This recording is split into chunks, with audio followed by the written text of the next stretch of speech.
Hi, my name is Thomas Edwards. I spent about 20 years in the broadcast industry working for PBS and Fox and Disney.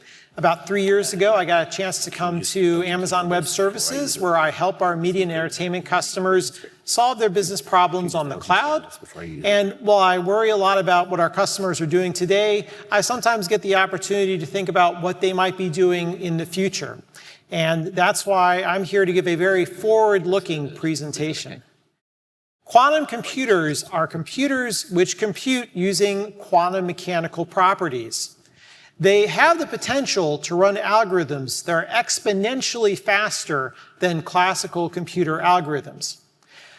Today, if any of you in the crowd wanted to, you can go to a number of different clouds and you can access and program quantum computers today, such as the Amazon bracket system.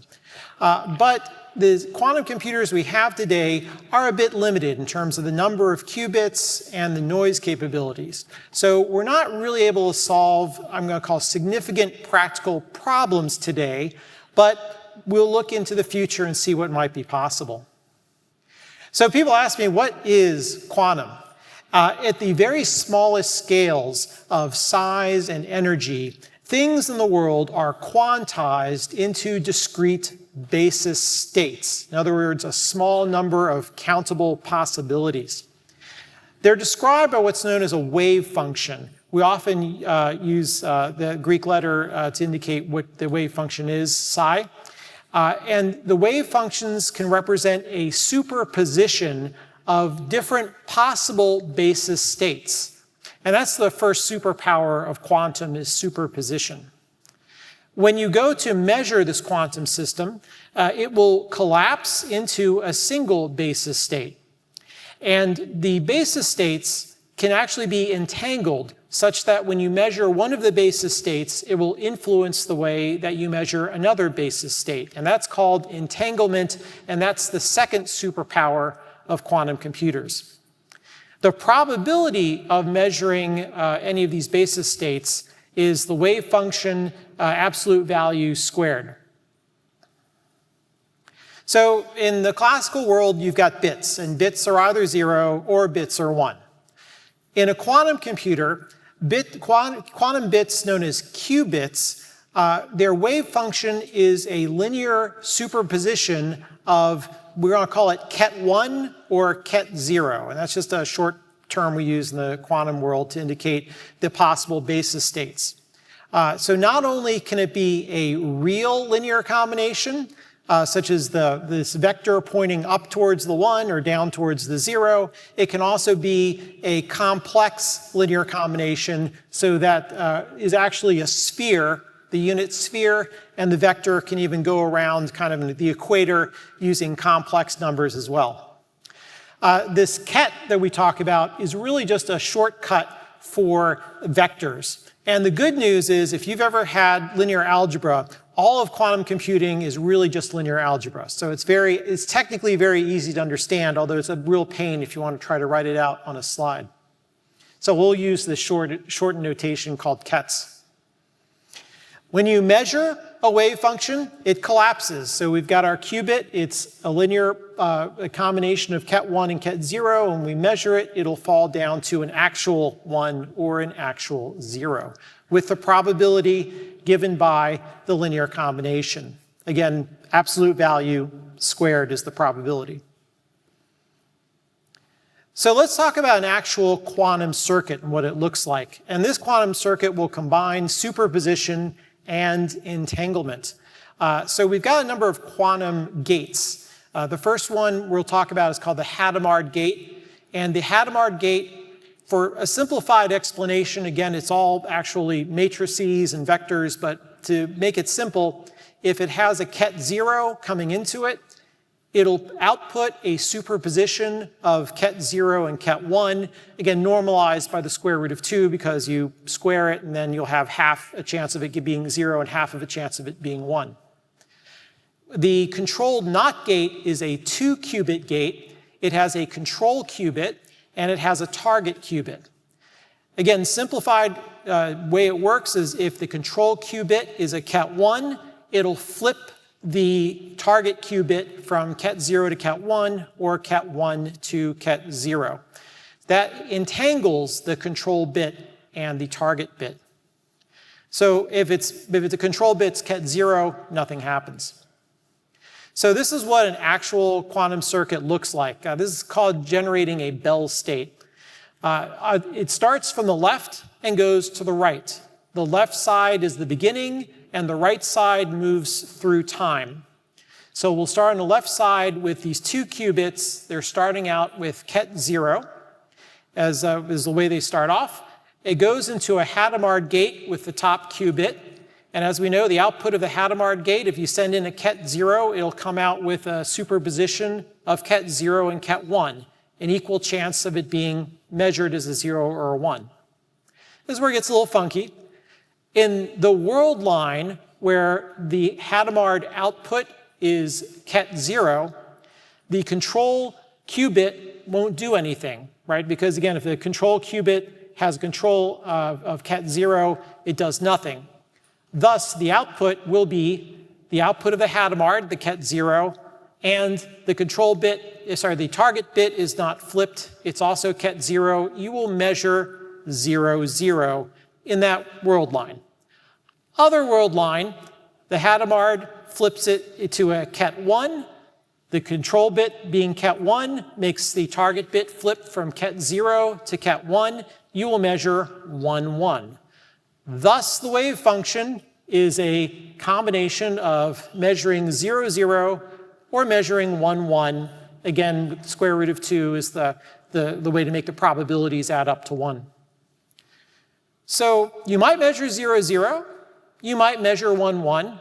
But what you will not measure is 0, 1, and you will not measure 1, 0, because that controlled knot has created that entanglement between the 2 bits. Now, let's go actually see what this looks like when you write the computer program. So this is on Amazon Bracket, again, a service from Amazon Web Services, but there are other cloud providers out there that have quantum computers.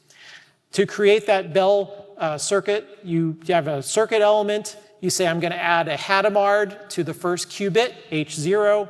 Then I'm going to have a controlled knot with the control qubit being that qubit 0, the target qubit being qubit 1.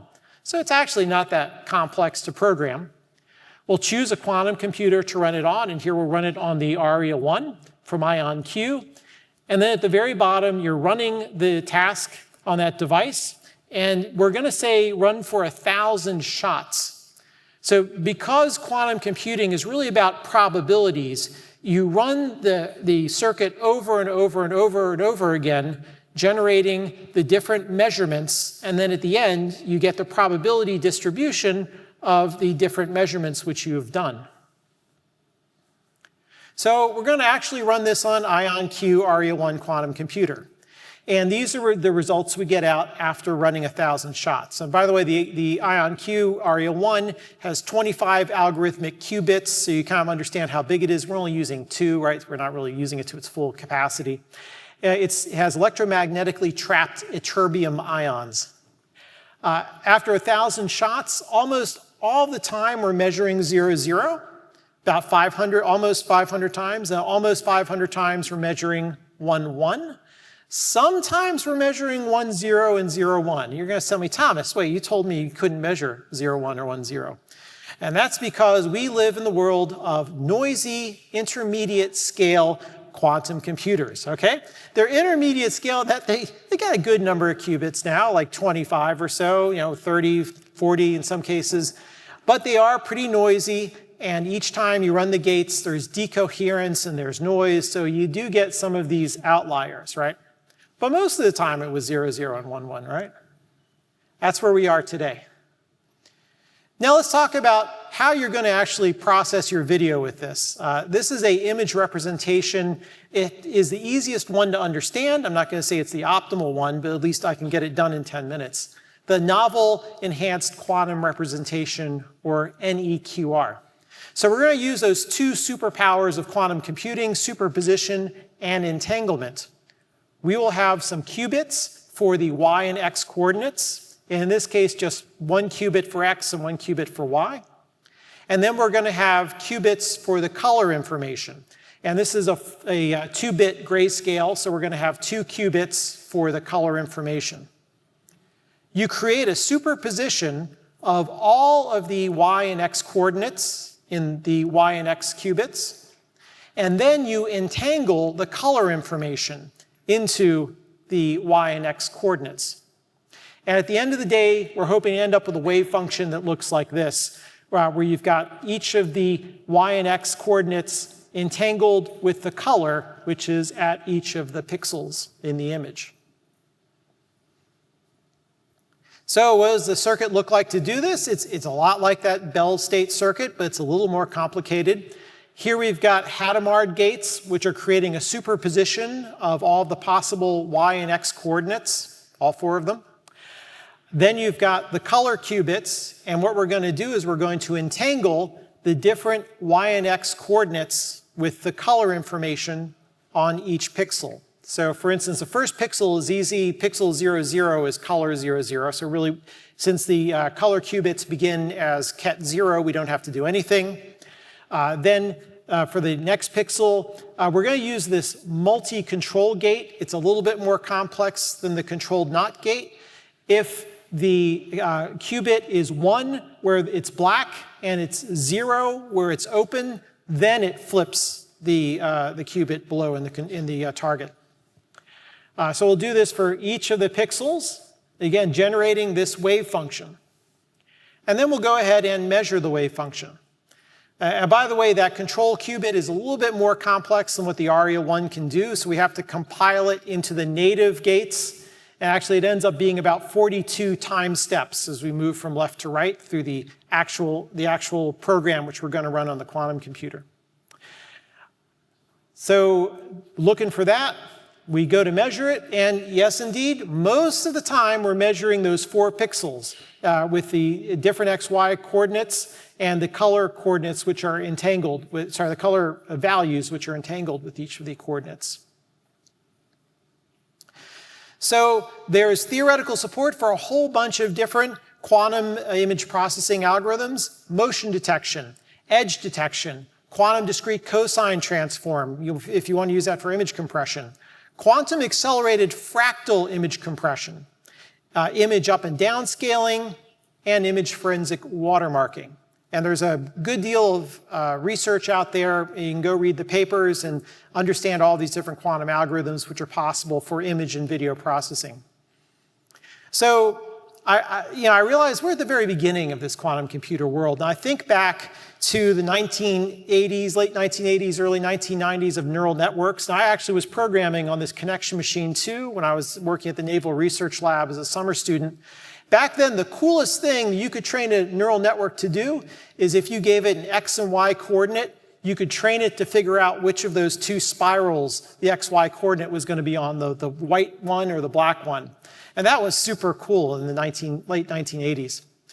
Today, you can get a card that has way more power than that whole connection machine. And of course, if you want to make an image of your beagle in a spacesuit orbiting the planet, then you can do that now, right? So a lot has happened in that time. Today, we've got the noisy intermediate scale quantum computers of a bunch of different types, and these are some of the ones we have on Amazon Bracket. So that's today. What will be the future? We'll see. And if you want to really learn about quantum computers instead of a 10-minute talk, I highly recommend Quantum Country. This is an interactive online training session. I think you'll find it a very interesting way to learn, as well as an effective way to learn about how to program quantum computers. Thank you very much.